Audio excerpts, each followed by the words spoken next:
Hi everyone, welcome back to my channel. My name is Emily and happy Tag Tuesday. So before we get started, can we first just appreciate this lipstick? Is it not what all dreams are made of? Oh, it's my favorite. Now that it's summer, I'm going to be wearing it, I swear, like every single day.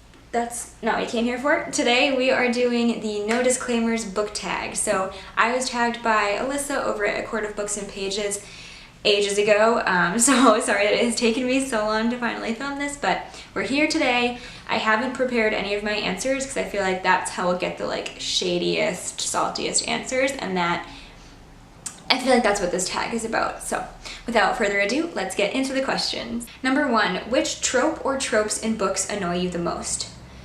For this one, the you're not like other girls, I think that one is dumb. Girl hate in general. I think just the way that teen girls are treated in a lot of YA and contemporary books, especially like several years ago. I feel like people have started to get better about creating like good female friendships and crafting like well-adjusted, smart women. But yeah, in general, I think sometimes young women are not portrayed accurately, so that annoys me. I don't really hate that many tropes, to be honest. Number 2, which writer or writers do you feel are overrated and overhyped? This is maybe not fair because I haven't read that many books from either of these authors, but number 1 is Rick Riordan. I have read some of the Percy Jackson books and I just wasn't like wowed by them in any way. However, I recognize that they're middle grade books, and so maybe if I read them at that age, I would have liked them more. I think maybe just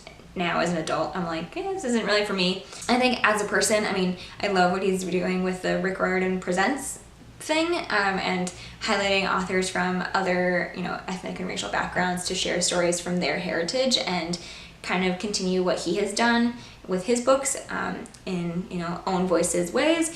I think he's using his, privilege and his notoriety in a really powerful way, so I like that. My other one is Rainbow Rowell, and I know that some people really love her. I read Eleanor and Park probably 3 or 4 years ago and was just confused by like why people liked it.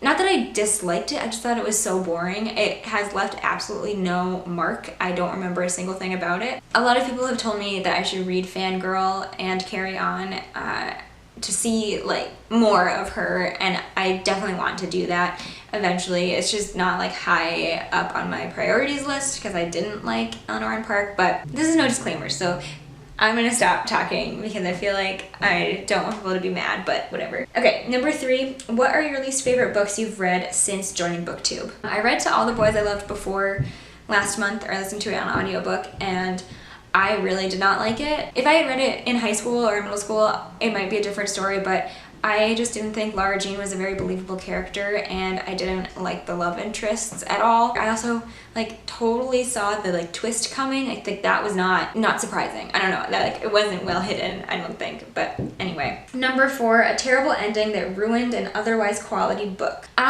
Another book that I read this since starting BookTube that I didn't like was The English Wife by Lauren Willig. It was kind of slow in the beginning anyway, but then it started to get interesting, and I didn't hate it until the end, which was such a cop-out, and so like, I don't know, it just felt like the author didn't know how to finish the story, so she was like, here we go, this is an easy out. It was a fine book. It wasn't like a book I would have rated 5 stars, or even, it might have been 3. The ending, I rolled my eyes. There were also a lot of cheesy lines in it that I didn't like, but yeah, the ending was so dumb. Number 5, which fictional characters do you wish were not killed off? This is super spoilery, so I won't go into specifics, but there's a character in the Six of Crows duology, and if you've read it, you know what I mean. And then there are some in like the Battle of Hogwarts that die, and again, I don't want to spoil and say exactly who, but they are some of my favorites, and I still feel their loss every day. I don't know, I don't feel like it ruined either of those stories. Like when you have war and a battle and like things like that, people are gonna die, so I understand why characters are killed off, but it is still sad. Number 6, what are some of your bookish pet peeves? I hate movie tie-in covers. I feel like a lot of people say that. Dog-earing pages, absolutely not. Oh, this is a weird one, but I hate stopping at like a non-chapter or page break. Like if I'm reading, I try to get to the next chapter, or at least like, you know, a significant page break before I stop reading, because it like, I don't know why, but it's like, and that's more like a pet peeve, like personally, like I don't like doing that in my own reading, so it's not like anything that someone is doing to me, but I have a really hard time leaving off like in the middle of a chapter. Oh, I hate having to do that. And if I do, I get to like the end of a page, and that's how because I also feel like I'm gonna forget where I'm at. It's a whole thing. Number 7, what are some books you feel should have more recognition? I feel like in general, BookTube does not talk about like historical fiction or anything other than like YA and fantasy all that much, which is fine. I mean, I read those genres and I love those genres, but I'm gonna talk about 3 of my favorite books that aren't ever represented on BookTube, or very rarely. So one that I have seen around and that I've even talked about before, The Giver by Lois Lowry. This is a really short, quick read. It is sort of like futuristic dystopia about a boy who lives in a society where they don't really have memory of anything like in the past. They don't remember things that are undesirable, like war and famine and disease and that sort of thing. I mean, it's supposed to be a utopia, but I mean, when you read it in this context, it is a little bit terrifying, and you read about sort of the like different roles within this society and how Jonas, the main character, takes his on. I really love this book. It's one of my all-time favorites. I've read it many, many times, and I think it's super worth reading. It's just so good. Another one is a historical fiction book that I read last year. It was, I think, the first book I read, and it made it to my top 10 books of the year. The Boston Girl by Anita Diamant. This is a historical fiction account of a Jewish girl who moves from what is now present-day Russia to Boston, and she and her family are very poor, and she has a lot of dreams, and she really believes that education is going to get her out. However, her parents don't think that it's worth educating a girl. So the book starts in 1985 when Addie, the main character, is talking with her granddaughter and telling her her story. So we have that sort of storytelling device of an older person relaying their story to a younger person, and in this case, grandmother and granddaughter. Addie feels like a very real character. I couldn't believe that this wasn't the author writing her grandmother's story. It felt super authentic. So it starts in 1985 and then goes back in time to 1915 where Addie starts her story.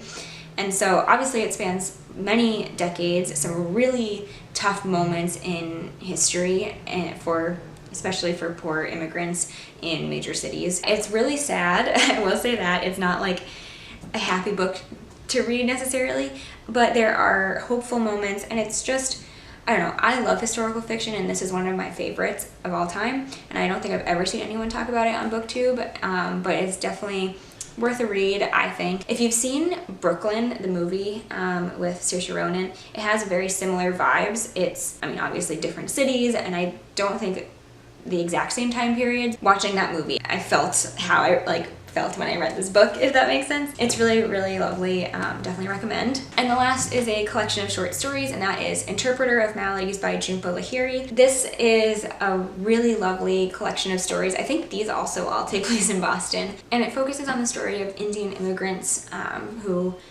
are, trying to find their way in the US and in this new world and society, and all of the stories are so well crafted. I remember just adoring this and Jhumpa Lahiri's full-length novel, The Namesake. They are both, oh my gosh, so beautifully written, so good.